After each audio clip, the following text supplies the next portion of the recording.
Nagabutihan pag mo sa imbuhay, Lord, to the first prayer of our dearly beloved parents, the Lord, beloved pastor, blessed pastor, beloved children, anoint me, Lord. I cannot do things without you, my God, Lord. Only my wisdom and understanding. I bind Satan, cast out hindrances in our midst right now, my God. Sacked of the devil in Jesus' name. Amen. Praise the Lord. Hallelujah. Everybody say, praise the Lord. First of all, the highest praise, glory, thanksgiving, and majesty only to our loving God, our dear Savior, and give the full honor and respect to our beloved parents in the Lord, and our illustration, and their precious preaching and teaching, beloved noble Pastor Almeida, and beloved Stan Pastor Leon Almeida, and the greetings to the whole blessed Almeida children, my family, and greetings to my beloved family also, and my beloved co-preachers, workers, so all of you, my dear brothers in Christ, sa lahat ng mga wikas viewer namin sa buong daigdig, at sa mga bisita po namin, mga minamahal, magandang araw sa inyo tanan. At palakpakan po natin ang ating pinakamamahal na Panginoon. Praise the Lord. Huwag natin kalimutan, batiin kayo. First of all, we have the great, beloved, happy Father's Day to all beloved noble pastor in heaven. And also sa all the beloved children, ministers, sa those who became a father, na sila po ay ginamit din ng ating mahal na Panginoon. Hindi ko na isa-isahin. Nandito po sila sa ating tarpaulin. Napakarami. Sa lahat po ng mga beloved nga ama dito sa ating church, dito sa Cagayan de Oro, at sa buong daigdig po, ang lahat ng mga ama. Happy Father's Day po sa inyong lahat. Palakpakan po natin ang ating mahal na Panginoon. Hindi natin pwede makalimutan na i-celebrate itong Father's Day at saka Mother's Day. Kaya alam niyo po, ang ating mga parents may malagang bagay sila sa ating buhay. Meron siya significant meaning sa ating buhay. Kung wala nga itong mga parents, wala tayo ngayon. Amen ba? Hindi natin sila makalimutan. Secondly, our beloved mga parents in the Lord, na sila po ay nag-anto, sakripisyo sa ating kalag para tayo maluwas. Kaya marami tayong dapat pasalamatan ng mga ama. Ama sa pahanan, ginikanan sa pahanan, at ginikanan sa spiritual. Kaya pinagpala tayo dahil bakit tinuruan tayo ng Diyos paano tayo rumispito at gumalang sa dapat natin igalang. Palakpakan po natin malapin. Everybody say, praise the Lord.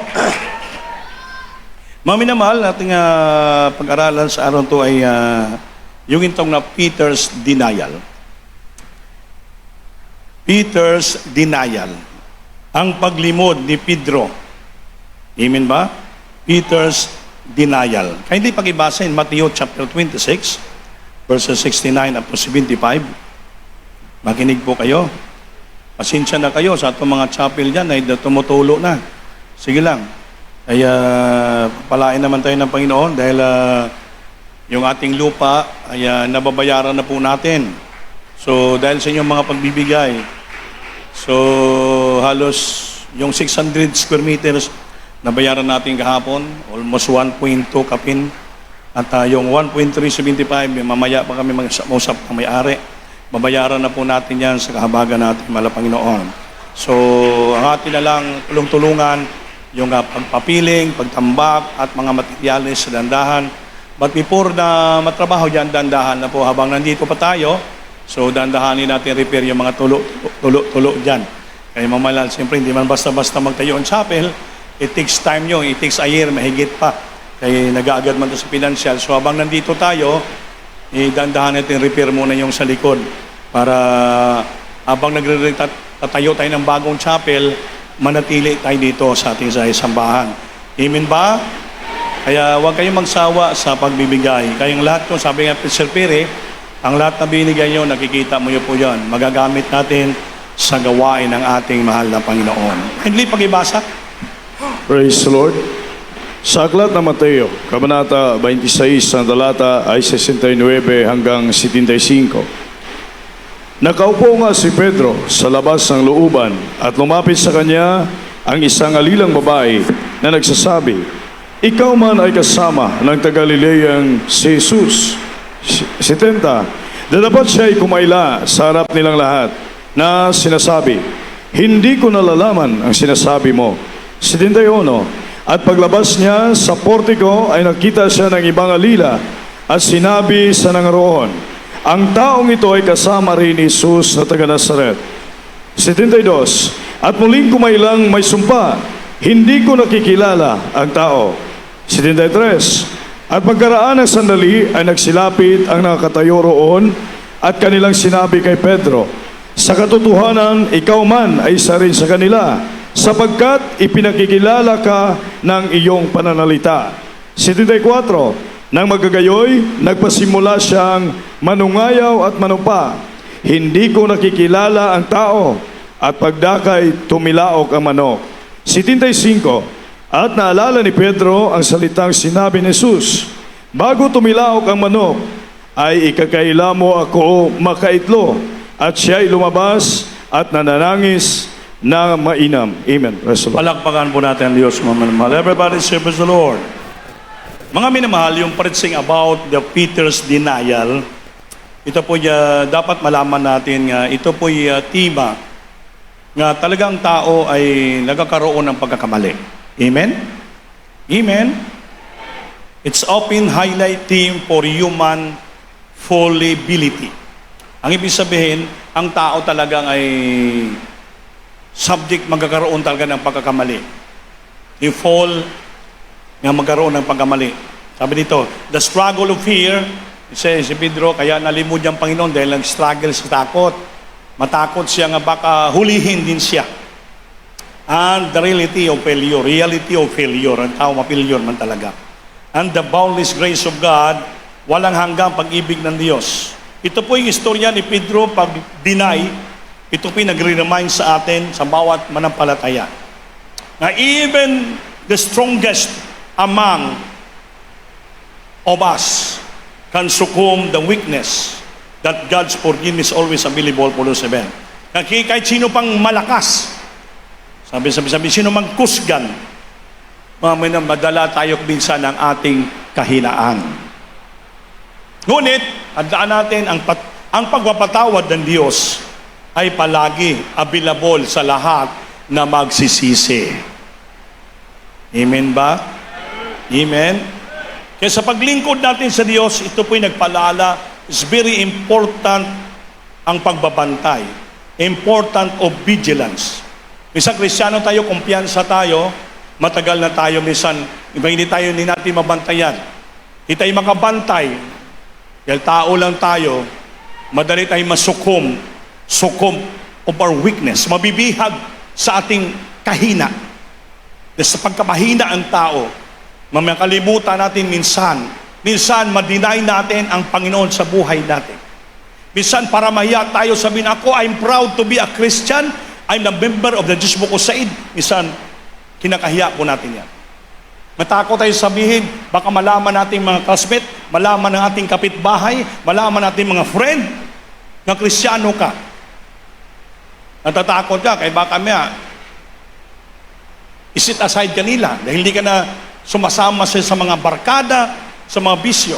Yun pong nangyari kay Peter. Si Peter, ng unang pastor sa the 12 apostles, siyang unang-unang pinagkatiluan ng Diyos. Tapat si Pedro, palagi sa tabi ng ating Panginoon, sumasandig pa sa dibdib ng ating Panginoon. But the time will come na hinuli ng Panginoon, sumusunod pa rin si Pedro.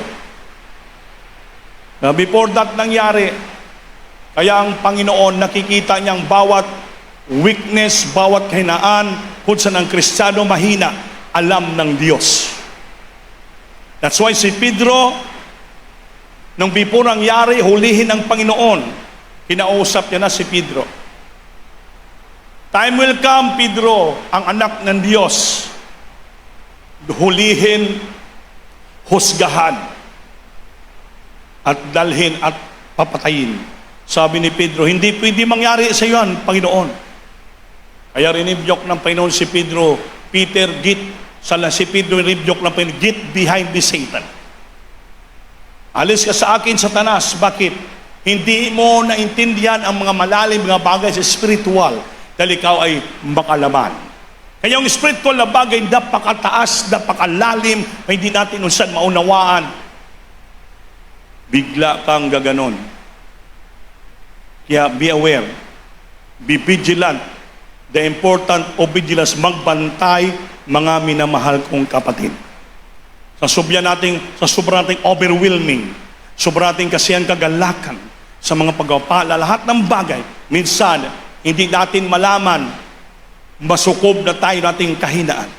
madadala na tayo, mag-iiba na tayo dahil sa ating mga kahinaan. Mapalayo tayo sa Diyos kung minsan ma-deny natin ang Panginoon sa ating mga sarili. Amen ba? Amen? Ayan ang 3 beses si Pedro sumusunod sa kita ng mga tao. Di ba kasama ka niya? Ay, hindi. Sunod pa rin si Pedro. Di ba kasama ka niya eh? Ay, hindi po. Pangatlo, sabi ng sundalo, kasama ka ni Jesus. Ay, hindi ako kasama niya, hindi ako kasama niya. 3 beses niya dininay ang ating Panginoon. Ayan ang tawag na Peter's complete denial from the Lord. Pagkatapos sinanggihan niya ang Panginoon 3 beses, na hindi siya disipulo, apostoles ng Panginoon, ang manok ay nagtugao. The cock crows. Ay sabi ng Panginoon, Peter, pagdating ng panahon, after the cock crow thrice, you deny me. Sabi ni Pedro, hindi po mangyari yan, mala Panginoon. Pero nang sumunod sa Panginoon, nangyari. Umiyak si Pedro, nagsisi. Bakit naging totoo ang salita ng ating Panginoon? Peter's deny open highlights theme of human fallibility. Ibig sabihin ng fallibility, ang tao ay magkakaroon minsan ng pagkakamali. Amen. The struggle with fear, saan magtatagal ka sa sobrang takot. Sabihin mo, hindi ako Kristiyano, hindi ako born again, hindi ako member ng News Book of Sin. Yan ang sabi ni Pedro. The reality of failure, ang katotohanan ng failure ng tao. Ma-failure magun ang tao, and the boundless grace of God, ngunit ang walang hanggang grasya ng Diyos na natili sa atin. Sabi yo, a story that reminds believers that even the strongest among them can succumb to weakness, and that God's forgiveness is always available for those who repent. Alalahan natin, ang pagpatawad ng Diyos palaging available sa lahat na magsisisi at magpakumbaba. Palagpagan natin ang Diyos. Diba? Sabi ito, important of vigilance, no? Pagbantay. It emphasizes the needs constantly vigilant against this temptation. Magbantay laban sa mga temptation at ma-resist natin ang kapamaraanan, scheme, devil scheme, yung iba-ibang mga style, strategy of Satan, na hindi tayo mamwala sa presensya ng Diyos, hindi natin mailimod, ma-deny ang ating Panginoon sa ating buhay. Bahala na kung ano mangyari, basta ang Diyos kasama natin. Everybody serves the Lord. May isang istorya na yung mga taong naiwan sa rapture. May sini po yon. The day after. Manghanap tayo ng tape na yan. Panoorin natin dito sa Overnet minsan. The day after. Araw na after ang rapture, may mga naiwan ng mga Kristiyano sa lupa. Ngayon, alam naman nila, pag naiwan ka sa rapture, sabi ng Biblia, only 1% na lang na natira sa iyo na kaligtasan. Kung magpapugot ka ng liig. Kasi 99%, 100% ng ating kaligtasan during the rapture. Pagbalik ng Diyos, tutunog ang trumpeta ng Diyos when the last trump of God will sound with the voice of the archangel. I-roll call ang Kristiyano. That is a time of rapture. Lahat ng mga handa, mga banal, sincero, binago ang buhay, hindi sila nag-deny kay Kristo, patuloy hanggang kamatayon. Pagbalik ng Diyos, sigurado, nakita niyo yung puso nila. Pagdating ng last trump of God will sound, lahat sila makasama sa rapture. Amen. Amen. Mauna muna yung mga namatay kay Kristo nga sa libingan. Marvel not that the grave will open. Huwag ka mga mahibulong. Bakit ang mga lubnganan, mga open yan. Marvel not that the grave will open, and those who did in Christ shall rise first. Ang namatay kay Kristo, nga unang Kristiyano, silang una mabangon. Rise up. From the grave, lilipad sila sa langit. Silang unang lilipad papuntang langit. And we, which are alive and remain, tayo mga buhay nga nanatili, will be caught up. Caught up, lalinon. Will be caught up together, lahat tayo, and meet the Lord in the air. Sa Bisaya, saggawon, sa English, rapture. Ang the word rapture is came from Latin word rapirio, or rapiri, meaning sa English to caught up. Saggawon tayo kung sa Bisaya, dagiton tayo ng Diyos siyang kapangyarihan, dahil pag isa ka milok sa mata, in the moment, in the twinkling of an eye, yung mga handa ng Kristiyano, automatically, their bodies was changed. Ang mga katawan natin nga madurog, yung mortal body natin will be changed into immortal body. This corruptible body na madurog will be changed into incorruptible body, hindi na masira.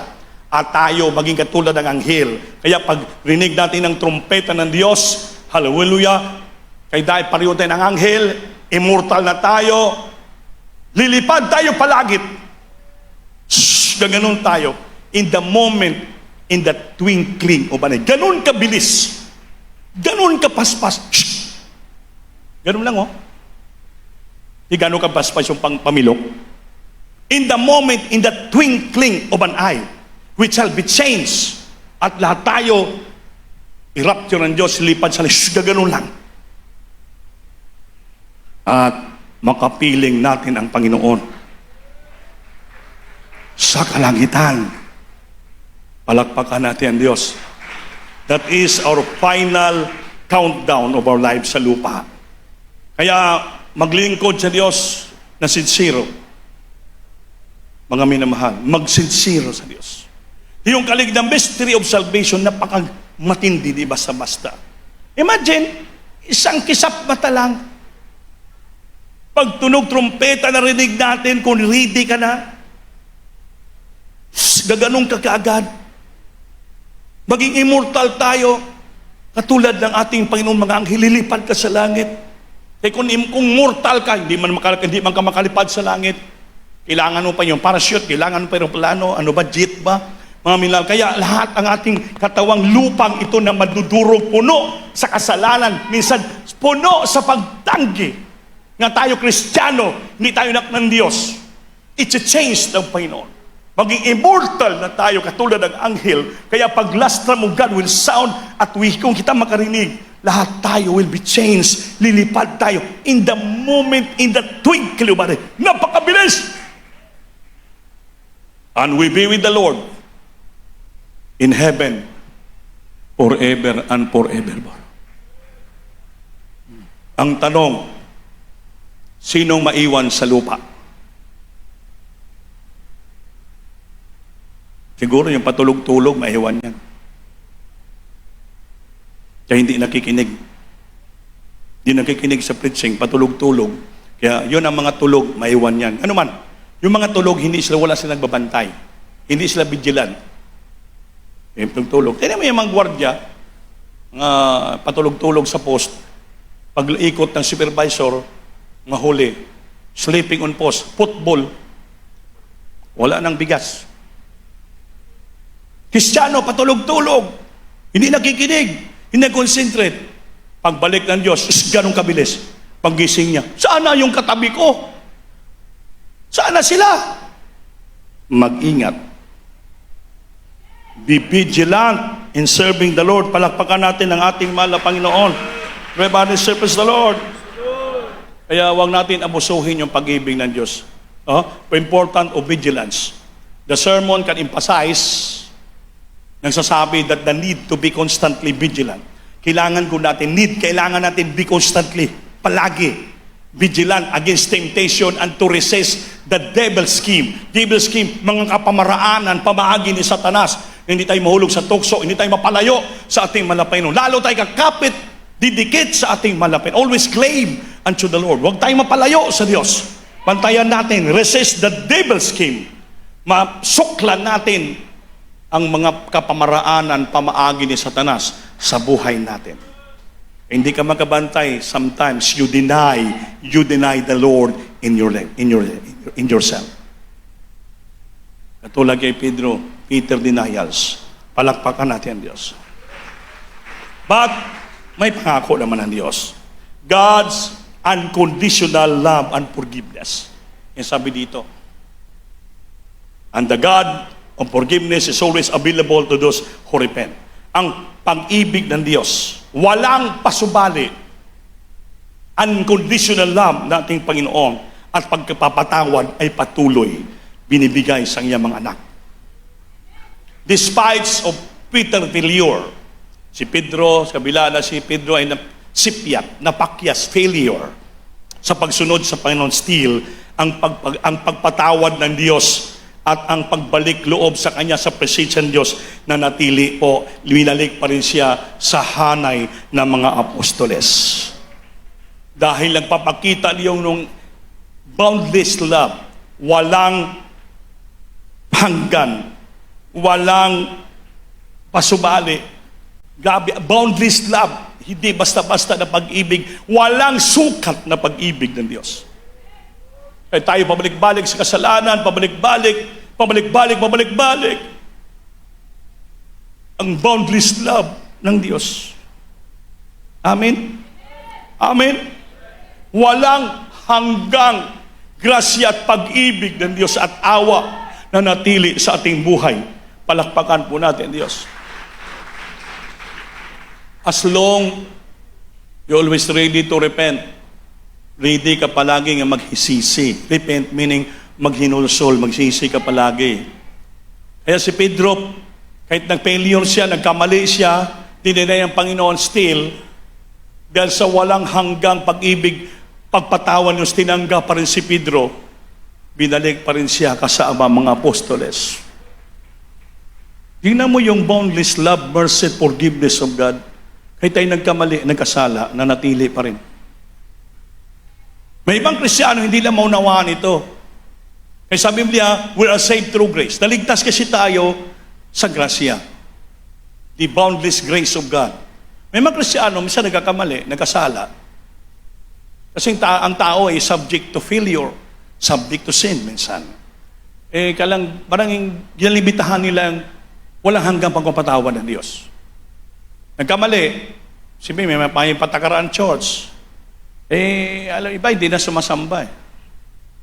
Hindi na kami sasamba, kaya minsan ma-review kami sa preaching. That is nature. Nagkamali ka eh. Nagkamali ka. Amen? Nagkamali ka. So, you have to pay the price. Nagkamali ka, nakalabag ka. So that's why, ma-example ka minsan sa church.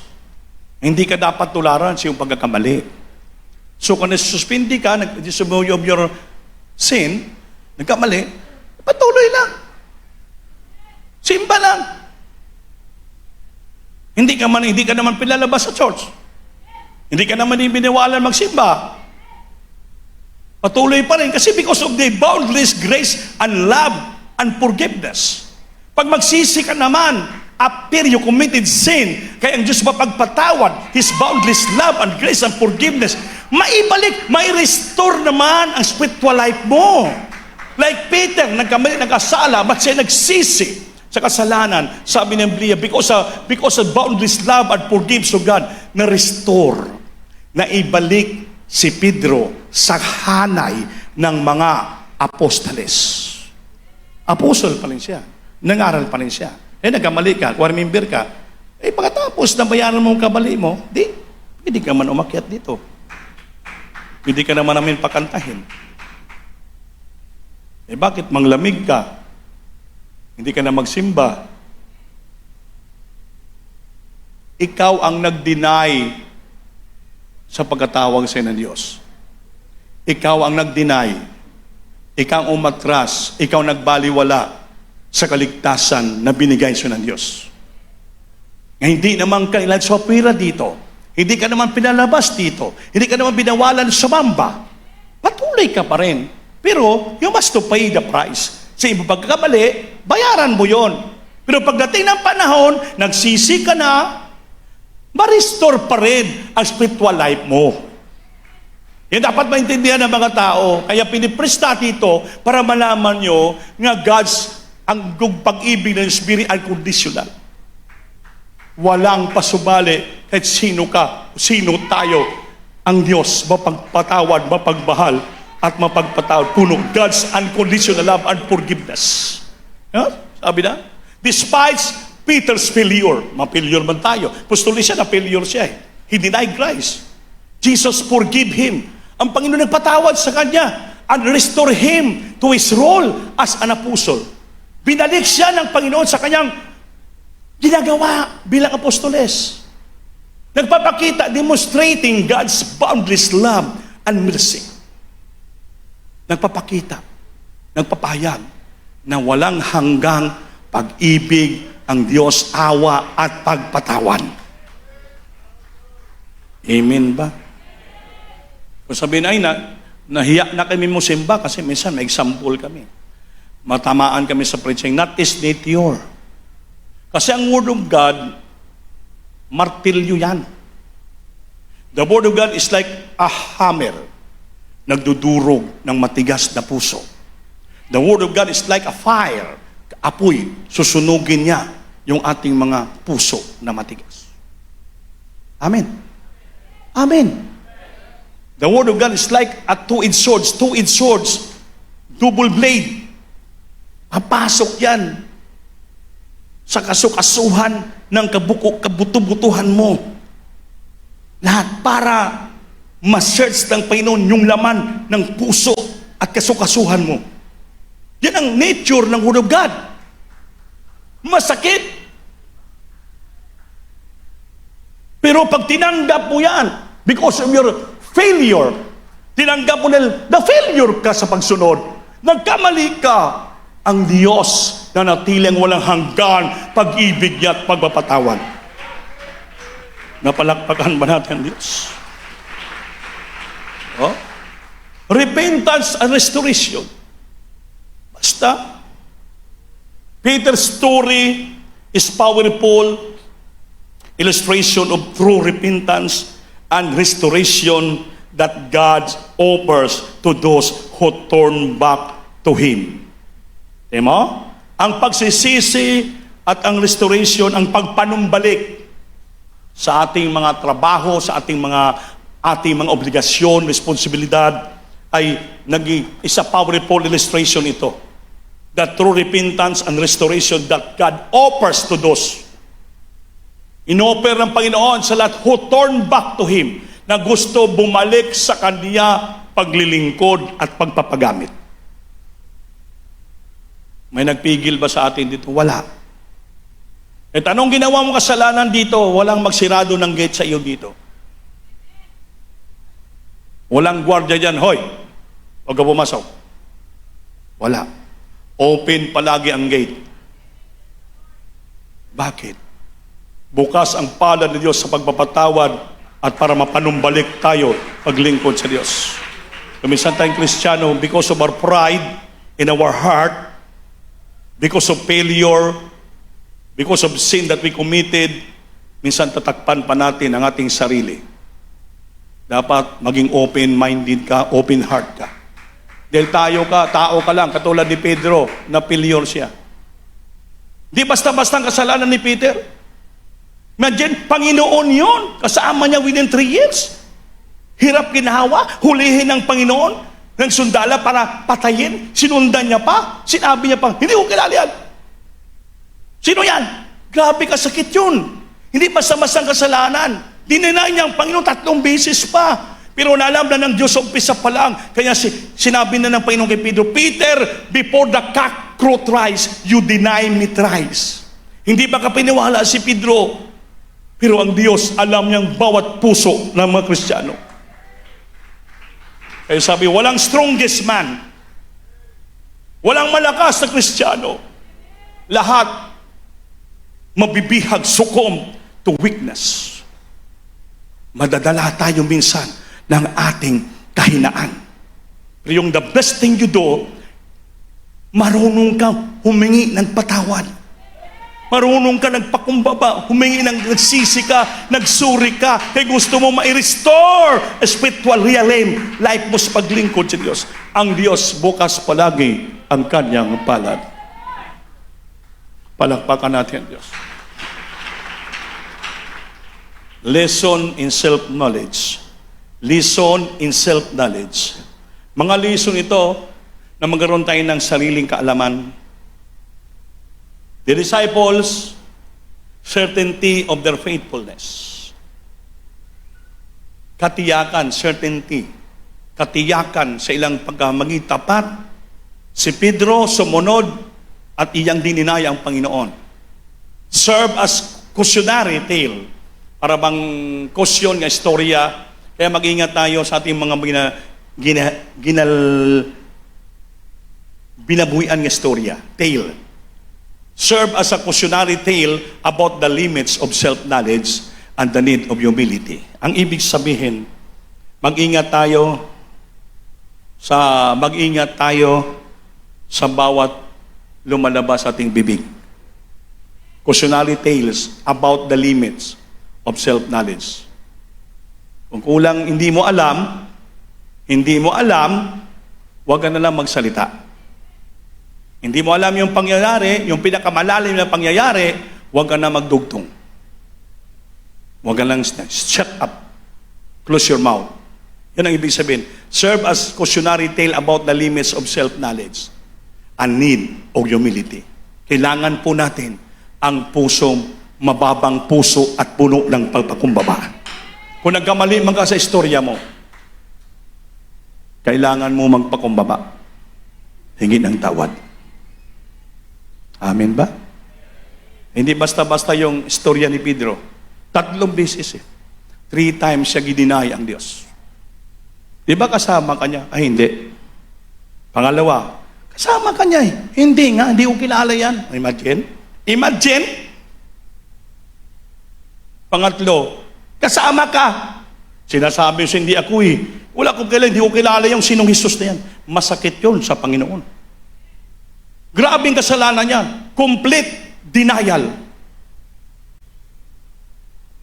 Dahil nangyari yon sa grabing takot ni Pedro. Grabing takot ni Pedro. Struggle with fear. Eh kung sabihin niya nga, kasama ko yan. Kasama sa ipako. Patayin, husgahan. Kaya minsan hindi natin may iwasan po yun. Di nag-struggle tayo sa takot. Napakapag malaman ng aking kaklasmate na ako'y born again, hindi na ko isama ni Das. Amen ba? Amen. Hindi na ako makapagpapantalon. Pag sabihin ko, member akong Diyos Bukosin, hindi na ako makalipstick. Hindi na ako makasuot ng spaghetti pababa, pataas. Kaya sabihin ng classmate ko, lusyang ka na. Miracle kusid ka pala. That's why, hindi Ano ako? Simba-simba lang. Wala na akong pakialam sa ilan dyan kung anong gawin nila. Amen. Mayroong Kristiyanong ganyan. Sumigaw kayo ng praise the Lord. Kunwari Sa sambahan, banal, mahaba yung palda. Hanggang sa paa, sumasangyad pa sa lupa. Pero pagdating sa labas, makita mo, above the knee ang short. Ang bibig. Hindi malaman kung anong klaseng lipstick yun. Parang may pagka-violet, may pagka-pula, may pagka-pink. Amen. Membro ka ng miracle? Ay, hindi.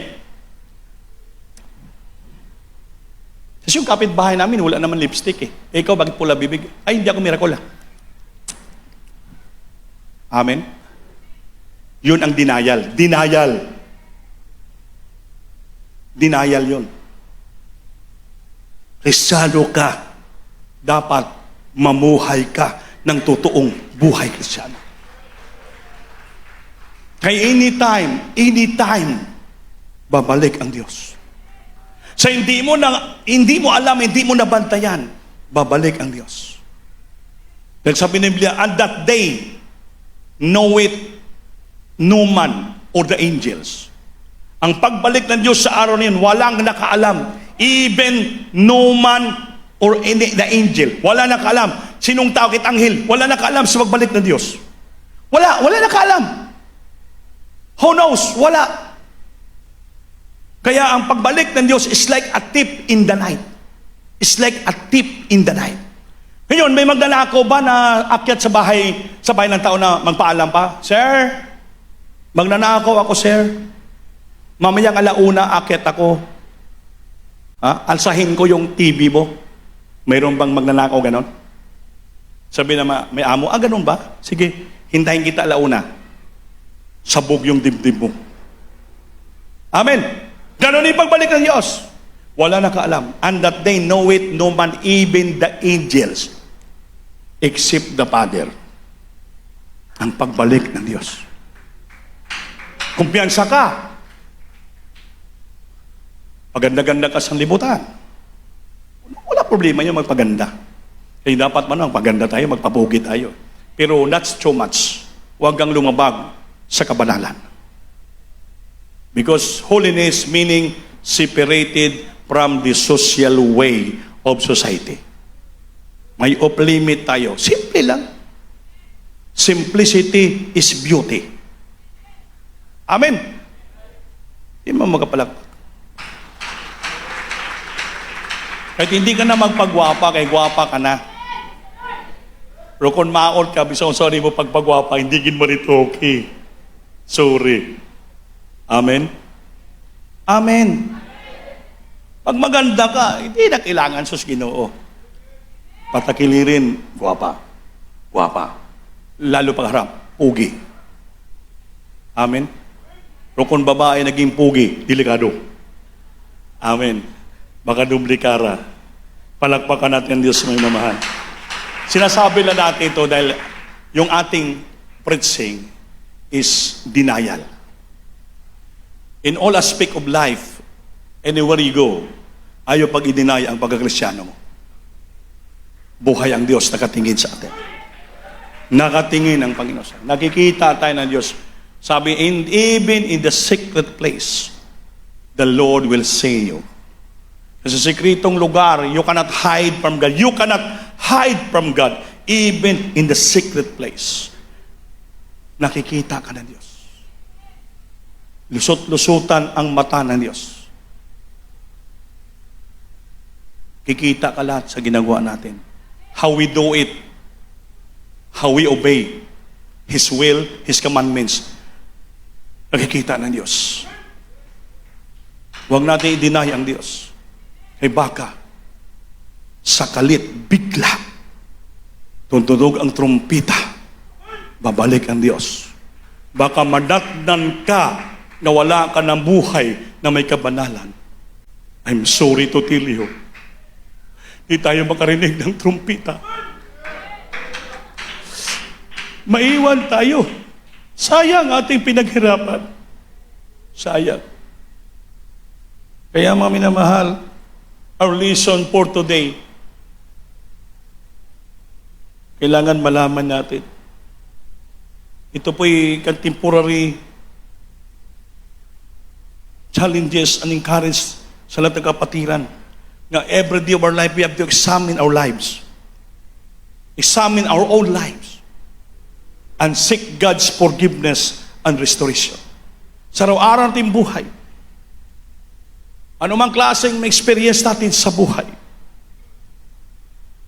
kailangan palagi natin examine ang ating puso. Examine your own lives, your heart. Always, nagkamali man tayo, na failure man tayo sa pagsunod. Please, always examine yourself. Examine your heart, your own life, your own lives, and seek God's forgiveness and restoration. Hanapin mo palagi ang kapatawaran ng Diyos. restoration at pagpanumbalik natin ng ating kainitan, unang pag-ibig, pagsunod sa Diyos. Pabalikin natin sa puso natin ang presensya ng Diyos. We have to regain our first love to the Lord. Ibalik natin, restore natin ang presensya ng Diyos sa ating puso na mag-create ng fear, na takot, hindi tayo magkasala, hindi natin madinay ang Diyos, hindi tayo mawala sa linyada ng ating Panginoon. Dahil ang pagbalik ng Diyos, anytime, hindi natin malaman, wala nakabantay, mga minamahal. In the moment, in the twinkling of an eye, napakabilis, isang kisap mata lang, babalik ang Diyos. Pag nadaktal tayo, hindi makasunod. Sayang ang ating nampisahan. Ganon ka-stricto ang Diyos. Bantayan natin. Ulitin ko, the great lesson po today. Na-experience ni Pedro, ito'y challenges at to encourage sa lahat ng kapatiran, always examine their own lives and seek God's forgiveness and restoration. Huwag tayo magpabaya. Nagkamali ka ngayon, hanapin mo ang kapatawaran galing sa Diyos. Lord, patawarin mo ko. Nagkamali ako, Lord. Nakalimutan ko. Sorry, Lord, I'm just only human. Sometimes I forget. Kasi makalimutan ng Kristiyano pala tayo. Patawarin mo ako, Lord. Nabigla lang ako sa aking nagawa. Hindi pala dapat kong gawin. Please, Lord, ibalik yung presensya mo sa puso. Seek God's forgiveness and restoration. Huwag natin pabayaan ang ating sarili, mga minamahal. Malapit nang babalik ang Diyos. Malapit na. Kahit minsan, makalimutan natin Kristiyano tayo. Basta hanapin mo palaging kapatawaran sa Diyos. Yang gihimo ni Pedro. Peter's action, examine the details of Peter's denial, emphasizing 3 times he denied knowing Jesus, the emotional impact of his action. Emotional impact yun 3 beses niya tinanggihan ang Panginoon. Kaya before the cockcrow, nalaala ni Pedro yung sinabi ng Diyos sa kanya. After that, si Pedro umiyak at si Pedro nagsisi, humingi ng tawad sa Panginoon. Lord, patawarin mo ako na sa sobrang takot ko, na failure ako, na deny kita, Lord. Patawarin mo ako, Lord. Ibalik mo ang aking paglilingkod sa iyo. Hindi na maulit. Ang Diyos, open ang kanyang puso sa pagpapatawad at restoration. God's open heart of forgiveness and restoration. Kaya binalik si Pedro sa iyang role bilang apostoles. Tayo, ganun din. Huwag natin pabayaan ang ating sarili. Nalubusan natin ma-deny ang Diyos sa ating buhay. Please go and preach the gospel. Tell the people that the Lord Jesus loves them. Para hindi mo ma-deny ang Diyos, araw-araw ka umalis. Umaalis pang araw-araw, punta sa iyong trabaho, sa iyong school, sa work. Please, may katabi kang tao, kay sinong tao, open your mouth and preach the gospel. Tell them nga ang Diyos ay mapagmahal. Ang Diyos mapagpatawad, ang Diyos nagliligtas ng tao. Para hindi mo ma-deny ang Diyos, palagi mo kasama ang Panginoon. Matutuwa ang Diyos. Bakit? You win soul to Christ.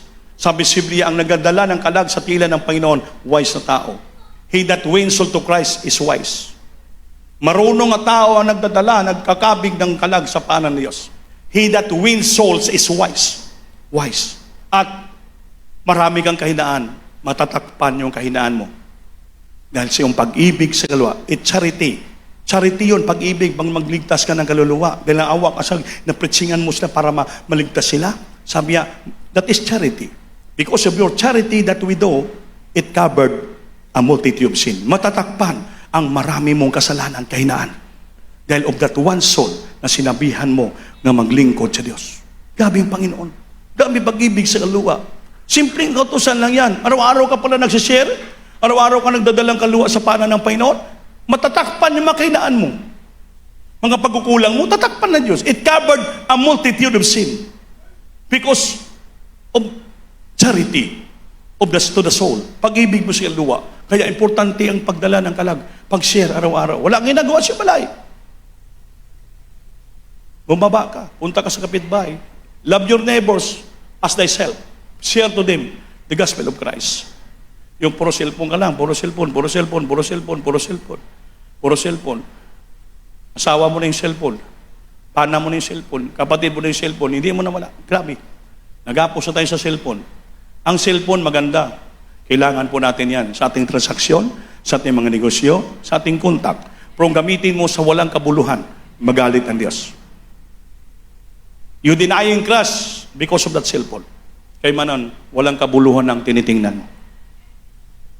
Gamita ang cellphone mo sa mabuti.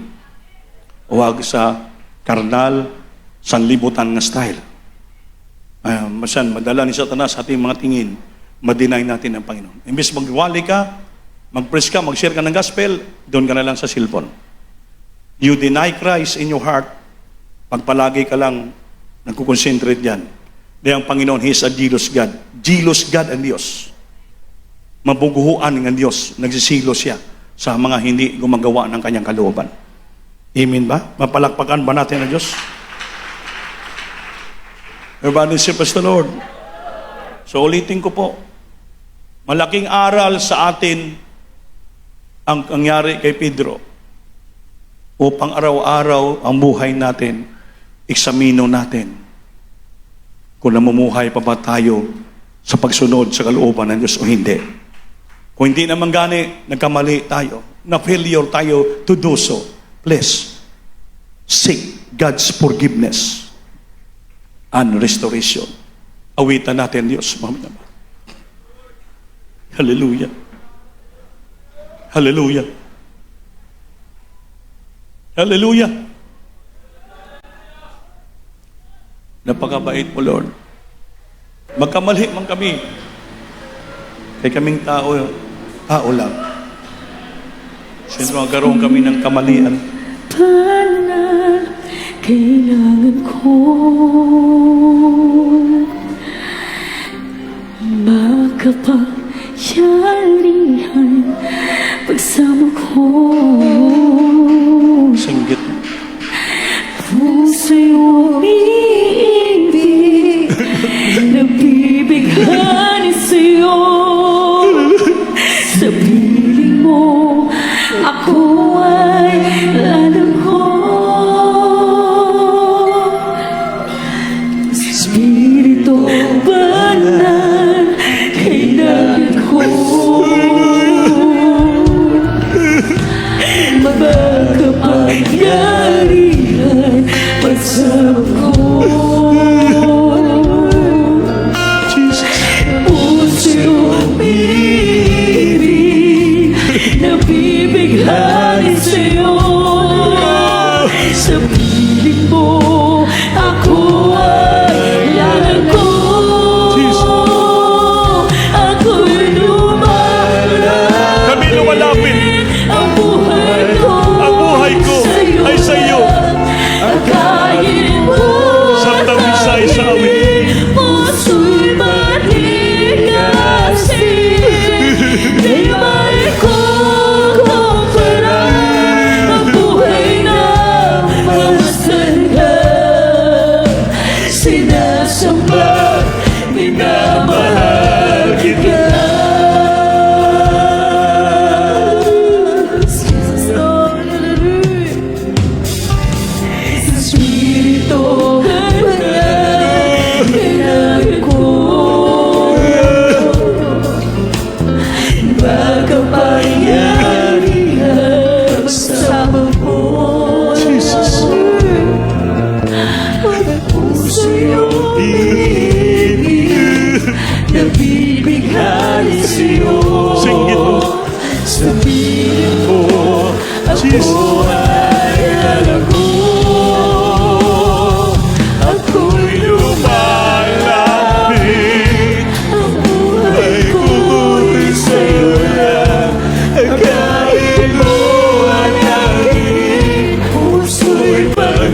sa iyo lang. Akayin mo at ang kinig, puso't palingasin. Di may kukumpara sa buhay na nabastan ka. Sinasamba, minamahal. Hallelujah! Hallelujah! Kami lumalapit sa iyo, Lord. Buhay ko ay sa iyo lang. Ang kinig, puso'y matingasin. Ay ko pala ang buhay na mamasdan ka. Sinasamba, minamahal kita. Sinasamba, minamahal kita. Sinasamba, minamahal kita. Singkat mo. Hallelujah! Jesus! Salamat, Panginoon. Hallelujah! Napakabait mo, Lord, sa mga salita mo nagpaalaala sa amin. Na dapat kami magbantay. Be vigilant in serving you, Lord. Minsan, mapalayo kami sa iyo. Minsan, mai-deny namin kayo. Hindi namin masunod ang kalooban mo. Ngunit maraming salamat sa iyong walang hanggang pagpapatawad. Walang hanggang pagmamahal. Awa at may panumbalik kami sa iyo.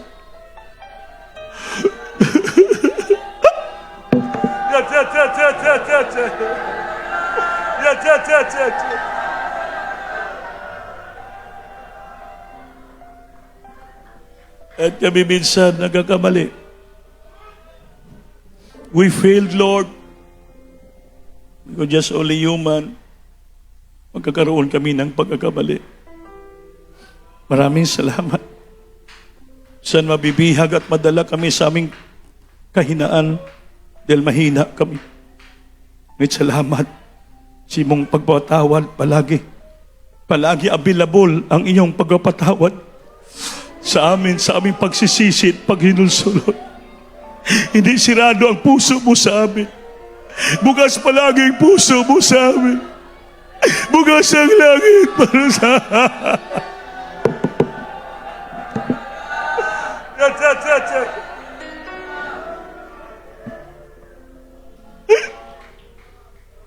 mga minamahal, habang dadama niyo pang presente ng lubusan, pinapakinggan tayo ng Diyos sa ating pagsisisi.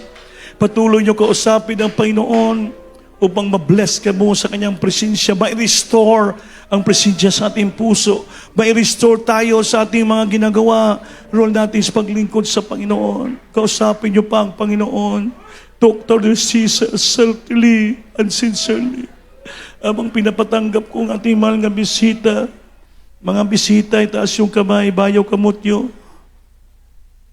Ipiyo ang iyong mata, sabat ka mo sa akong pangamuyo, uban ang paghinulsol at ang pagdawat sa Ginoo.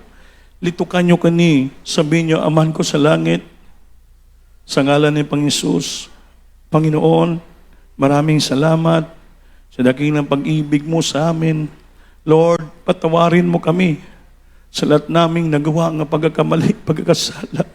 Bilang tao, tinatanggap ka namin ng aming sariling tagapagligtas. Diyos at Hari sa aming buhay. Isulat ang aming ngalan sa aklat ng buhay, Lord. Iligtas po kami sa ampo ng aming mahal sa buhay. Kaya kami makapatuloy paglingkod sa iyo upang amin mamana ang langit sa iyong pagbalik, maisama kami.